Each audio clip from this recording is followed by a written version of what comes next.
Huli sa Muntinlupa ang isang kolorum na van na may gamit na pekeng plaka. Ang totoo nitong plaka na baklas na pala noong Enero matapos masita dahil din sa pagiging kolorum. Balita natin ni Jamie Santos. Sinita ang van na ito sa operasyon ng Special Action and Intelligence Committee for Transportation ng DOTR sa Alabang Muntinlupa. Improvised daw kasi ang plaka nito. Nang usisain ng driver kung saan ang plaka nito, hindi siya makasagot. Lisensya, saka yung authorization.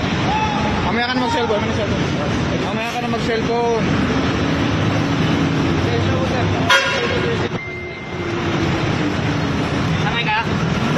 Wala kayo sa akin. Naghintay lang ako ng sir. Wala ko sa cellphone.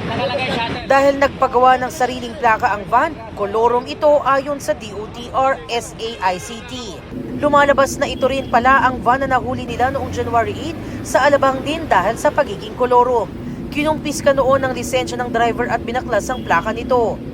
Sigurado ka sa sinasabi mo? Na-issuehan ito ng technical impound. Ibig sabihin, pinapayagan lang itong tumakbo sa kalye sa loob ng 24 oras mula nang mahuli ito para lang bumarahe at hindi na muli dapat pumasada hanggang matapos sa 3 buwang suspensyon. Pero hindi ito sumunod.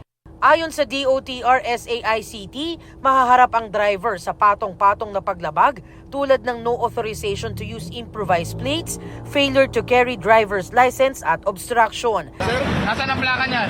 Sinusubukan pa namin kunin ang panig ng nahuling driver. Pero ang sabi ng driver sa DOTR SAICT, kailangan daw niyang kumita kaya ibiniyahe pa rin ang van. Nasa impounding area na ng Land Transportation Office ang sasakyan. Sa tala ng DOTR SAICT, nitong Pebrero, umabot na sa 62 kolorum vehicles ang nahuli. Tinatayang aabot sa 23.4 million pesos ang kabuuang multang pinataw sa pinaikting na kampanya kontra kolorum.